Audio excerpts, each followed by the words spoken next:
So there's a practice that I was thinking about. I started thinking about it yesterday, and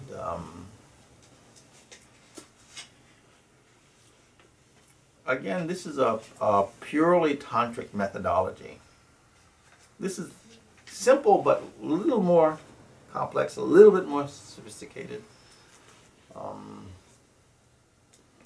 But so everyone hears about various chakras of the body, which are just plexuses or places where a grand amount of energy crosses. But there's each plexus or each chakra has particular physical and psychodynamic properties. But it's there's a practice that helps you to. This is purely yogic practice. That helps you to acquire a different vision of the world and a different context of looking and experiencing the world by using the dynamics and the concentration and contemplation, both concentration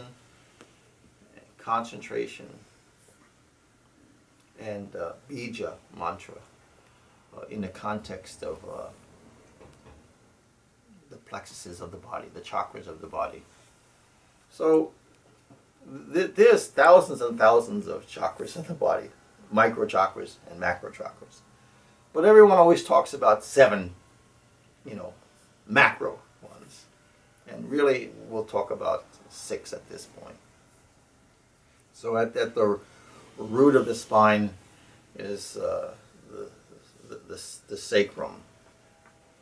And with each of these, you can always chant Om, Om, Om, Om, Om, because Om is the root of all mantras. All mantras manifest out of that one root sound. That's the first manifestation of vibration, Om. But each of the chakras of the body, we're starting with the root chakra, Muladhara chakra, and that's the earth element. So the bija is Lam. So we can say Om Lam, Om Lam, Om Lam. So at that point, we're concentrating on the sacrum, and we're concentrating in the spine. Or another way is just to go Om, Om, Om, so you can feel the vibration, Lum, Lum, Lum. See, so now you're sort of pinpricking that chakra. You want it to manifest this energy. So that's going to be part of the experiential side. And there's another side where we say, okay, that particular chakra, root chakra, is the earth element. Now, you just said Om Lam, so that's saying, okay, it comes from the root of sanctity, and its particular manifestation is Lam. So we know that earth has an inherent sacred vibration. It's inherent. It's just, that's part of its makeup. So from a metaphoric or from a symbolic, we have to start looking at earth itself. And then in a symbolic way, you have to ask yourself the question, what does earth represent? What does earth represent? Metaphorically, symbolically, and what are its functions?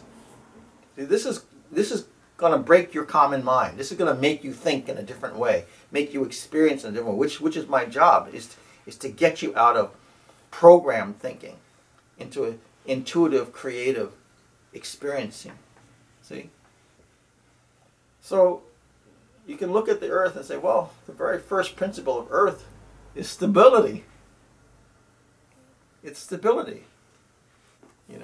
It's what you put your feet on the first thing in the morning. See? So that is an inherent energy of earth, is stability. So by going Om Lam, that scattered psychic disposition starts to become centered, become solid.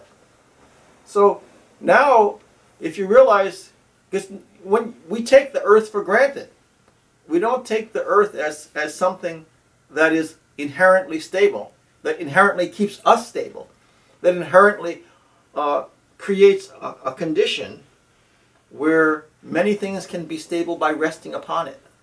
See? The trees, the earth, the flowers, all the humans, the animals, all rest upon the earth. So the earth becomes a cosmic support, a support system. We have to start looking at it that way, not just earth and taking it for granted and not thinking about it. We have to realize, look at the earth and start to have a relationship with it and say a prayer of thank you. Thank you for the stability. And to know that stability, you have to remember, something comes from something. You know, earth comes from the kingdom. You can't not think that. You must learn to think that. The earth comes from the kingdom. And the kingdom is given stability. So God has put this earth forth, and it's showing, okay, in this stability, look what I've done. That's what God is saying to the human beings. Look what I've done. I've given this stability. See? Look what I've done with it. See? We have to be like that. That's our template. That stability provides a stability and possibility for so much of life. See? But no one ever told us to think about it. So we didn't. You know? God put the earth and then put many things upon it that it nurtures, that it holds. So part of the earth is stability. Part of the earth is nurturance. Part of the earth is holding community together. See? It's in front of us. But it's so obvious that we missed it. And its root lies in sanctity. So we have to develop a constant contemplation about thinking about earth, thinking about the nature of earth itself. We haven't done it because no one told us to do it. No one just brought the topic up, you know, in a symbolic, in a metaphoric way, to see the nature of earth. And it's like anything. The more you look into it, the more you think about it, the more intimacy you'll have with it. See? The greater intimacy you have with it, the greater understanding you have with it, the greater reverence you'll have with it. See? See, now the moment you're starting to develop some reverence, isn't that inherently spiritual? See? Where now you become a caretaker as opposed to an abuser or someone who's just not aware. You walk like a clod, you know, and not realize that this is something God made for you as both a physical support and a symbolic support to see what the nature of God is. It's to support life. See? So how can you become a destroyer of life when you look out there and see what God is doing at your very feet, supporting life, creating stability for everything? Shouldn't it become a psychological template for your nature, for manifesting your God nature? See? The thing is, we never thought about it. No one ever told us to be intimate enough to think about it. So we're going to go through a number of these chakras. But my point is to encourage you to think about it, to think about earth in a symbolic way. And get out a notepad and just start writing to yourself about how you see the earth. You know, but you have to learn to see it with the fresh eyes, not glazed over, taking everything for granted. You know, God did that. So if God did that, don't you think we should pay attention? What did God do? It's a template. It's a template. And then, as you see it there, just by going Om Lam, Om Lam, Om Lam, you'll start to feel that plexus vibrate.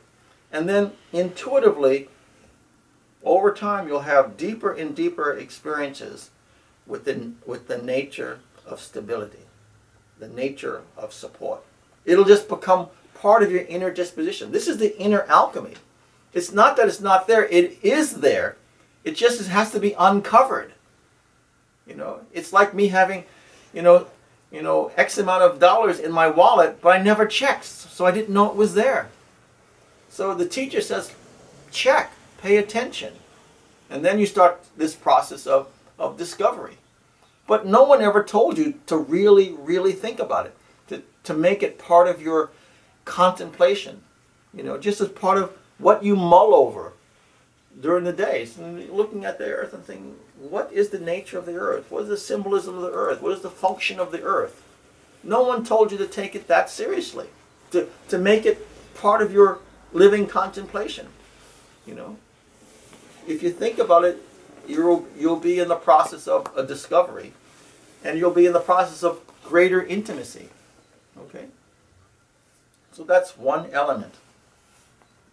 You move to the next chakra, Swadhisthana chakra. We're dealing with the water element. Om Vam, Om Vam, Om Vam.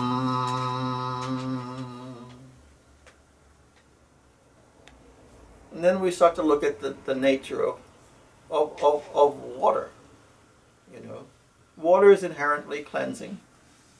Water is inherently nutritive. See? Water is very changeable, mutable. You put it in a square cup, it's a square. You put it in a round cup, it's a round. So it easily changes forms. It's not bound by any one form. It can change. So if we're thinking about water and thinking, well, heaven wants us to have that kind of incredible flexibility. So what about all your hard emotions? Also, with Swadhisthana chakra, we're looking at creativity, and we're looking at sensuality. See? And we're looking at sexuality. All of that is part of Swadhisthana chakra. But you have to look at it in context, as a volume, not as a line. See? So that we have to start thinking that these are all divine elements of God that are inherent to our nature, that are inherently sanctified. Now, how do we utilize those elements psychologically? How flexible am I? How creative am I? How sensual am I? And when I'm talking about sensuality, I'm talking about sensuality in a far more sophisticated way than people are thinking. When you see a lush forest, isn't that a visually sensual experience? When you have fragrance of flowers, isn't that a sensual experience? When you eat a sweet peach, isn't that a sensual experience? See? So we have to realize to keep our sensual facilities alive, acknowledge them, keep it alive. Sensuality doesn't always just mean sexuality. God wants you to have a very visceral experience of the kingdom. So this sensuality is very, very important. These are all just different voices of the kingdom. When you eat the peach, when you see the lush forest, when you smell the incense, when you feel the fiber of a plant, or a fabric, These are all sensual experiences. We have to slowly learn to tie each and every experience to the God, to the kingdom. So instead of thing, that, we learn to tie it to the kingdom. Something comes from something. That sensual experience of eating a peach, that came from the kingdom. Now, won't that make you think differently about God? we never thought about it. That peach, that sensual experience is an experience from the kingdom. Okay? So we have to look at it and realize this experience came from God. How is that so? What does that mean? We have to ask the questions. See, so that all of a sudden we're more enlivened. We're breaking the stereotypical patterns of zombie-like living. You know.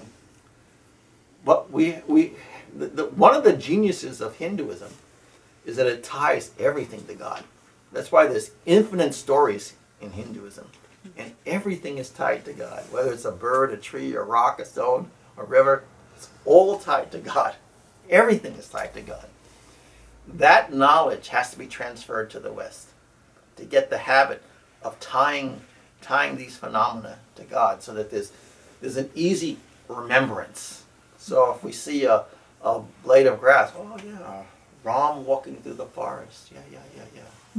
You know, or when it came time for the birth of Gautama Buddha, the tree reaching down, you know, to help support the mother. Things like this. Is that correct? Buddha story? Mm-hmm. Sometimes I'll mix the saints in my mind. You know, or even in the dream, you know, the various divine mothers dreaming that a manifestation of God will come to her. See? So even the dream remember, it should remind you of a story of God. See? So we have to look at this, and we have to do the contemplation of these elements. What does this chakra represent? You know, creativity, flexibility, sensuality. See, you know, procreation, not sexuality, procreation. You know, the giving the opportunity of birth to another soul, so that they can work out their evolution. See, the kingdom made sexuality pleasurable, so that we would willfully engage in giving other souls the opportunity. And in giving other souls the opportunity for this world, we also learn the skills of nurturance. You know, taking care of them, maintaining them, birthing them out into the world. So that's Swadhisthana chakra. So again, we're trying to change the context of how we think about the world.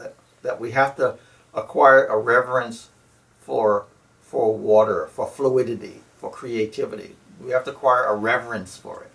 We don't just take it for granted. See, again, you're becoming more alive when you're thinking about it in a deeper way. I suppose we drink the water, we wash our face, we take it for granted, we don't even think about it. We don't even think about it. We never really even experienced it. See? We don't even really experience it. It was something in the next. See? We didn't experience anything. It was dull. You know, almost dead. So then the next chakra, Manipura chakra, is fire. Fire is inherently purificatory. But then we say, well, think about fire, you know, symbolically. What does fire do? It warms, it brings warmth. See? It brings light. See? So we have to think about that. You know, so, you know, why did St. Francis, you know, because brother, sun, sister, moon, and at one point he was praying to the fire. He was badly burned, and he simply bowed in reverence, praying to the fire. Why? Because he remembered he had an intimacy with the fire. And he realized the fire is inherently divine. It's inherently divine. He had a purely tantric perspective. You know, he looked at everything as inherently divine. See? So he prayed before the fire, calling, and to show the intimacy, he refers to things as brother and sister. These different elements as brothers and sisters. Saying, this is just this kind of life form, this kind of life form. I'm one kind of... So he's realizing he's just part of the cadre of life forms, all coming out of the sacred. See? So again, so we have to look at fire as not just a thing, but something sacred. Agni. See? All these homas. You think all those pujas with all those fires and all those prayers going on, you don't think that fire has some sanctity? It's not just some thing? All these priests sitting around these fires?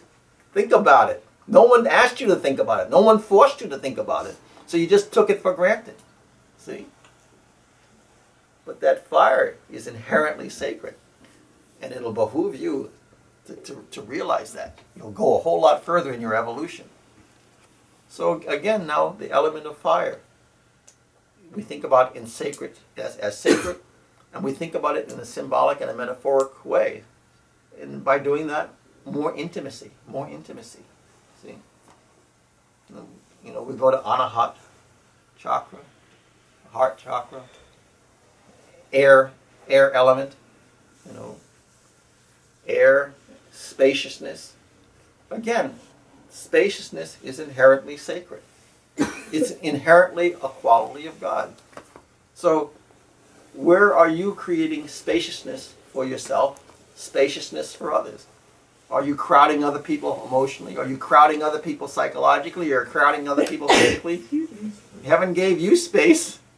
Heaven gave all things space. So don't you think you should emulate that? Be open, spacious, you know? Are you crowding other people emotionally? Or are you allowing them to be? The space allows you to be creative in space. See? So that's Om Yum, Om Yum, Om Yum.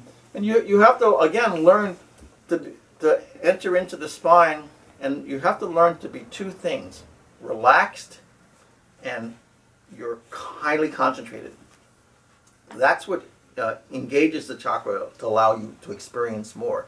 So you'll start to experience the inherent nature, you know, of that expansive spaciousness, you know, and that element of love that manifests.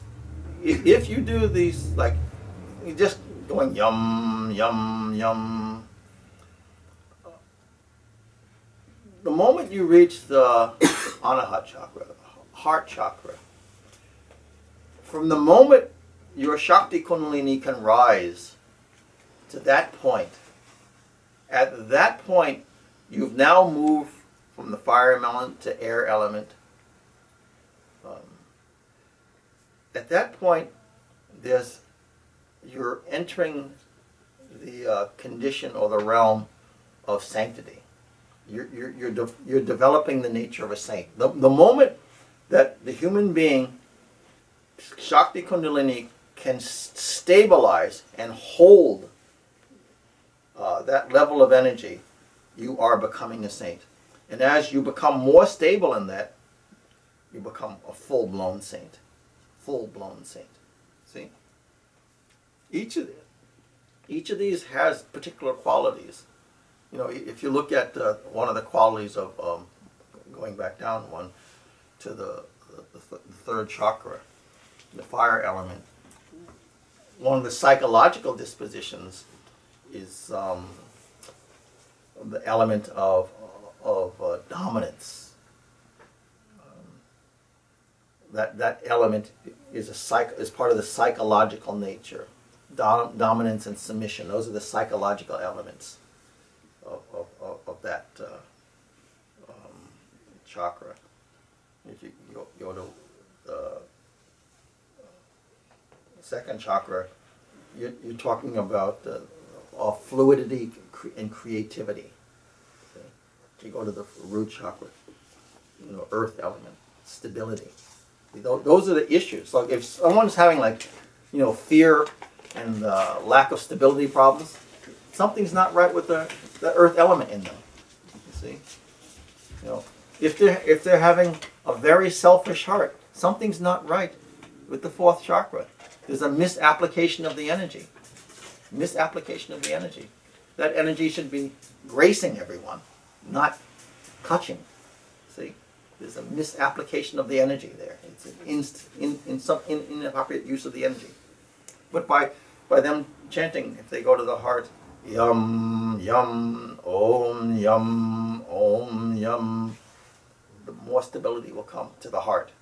And the more of the correct nature of the heart will be expressed. See? This is the healing that's done by Bija Mantra. And then you have to do the contemplation on the nature of spaciousness, the nature of graciousness, the nature of giving, altruism. See? So you ask yourself, how altruistic am I living? Am I being? See? This will bring healing and bring fullness and bring evolution to you. Then the throat chakra, hum, om hum. And that has to do with any form of communication, all the arts, like the playing of the flute and such. Hum, om hum. But so, in Krishna playing the flute, all of this, that chakra is like a divine symphony in a way. It's saying that all of existence desires and deserves pure expression. All existence desires and deserves pure expression. See? And that should be allowed. So are we respecting the expression of others? Are we hearing the voice of others? See? Are we allowing it to be unmolested? See? So in learning about that chakra, om hum, we learn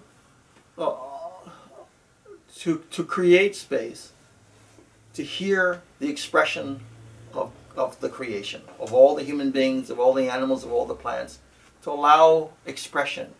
See? Allow them their own. Allow everything to have its voice, and to respect the voice of everything. See? How much do we close our ears to just this or just that? See? As opposed to allowing the expression of everything, that it has its place. See? That it's a community. That the voice of the world is a community of expression. See? And that we have to respect it, let it be. See? And be present, to be able to hear the voice of creation. You know, coming through the trees, coming through the humans, coming through the animals. Allow everything to have its voice with reverence. See? That'll change the political world. You know. And then you go above that, you know, to the third eye. And that is where the voice of God and the command of God is direct. The moment a person can centralize their attention here and become profound and still, then they enter a whole other realm where they hear the voice of God directly. So in that, you become a pure agent or a pure tool of the kingdom. A pure tool of the kingdom. You're taking the directive and you're delivering the directive without any manipulation. No human intervention. You're purely an agent of the reality. When you reach here, the heart, of course, the kingdom is coming into you and flowing through you. But it's not perfect. It's not perfect. Very, very good, highly refined, sanctified, yes. Not perfect. But here, perfect. Perfect. Perfect. Okay? So that means when the soul reaches here, the Shakti Kundalini rises to this place, this point. It means perfect expression of the will of God. Perfect expression of the will of God. Not manipulated by the human condition. See? Above that is unspeakable, unknowable, the grand cosmic silence.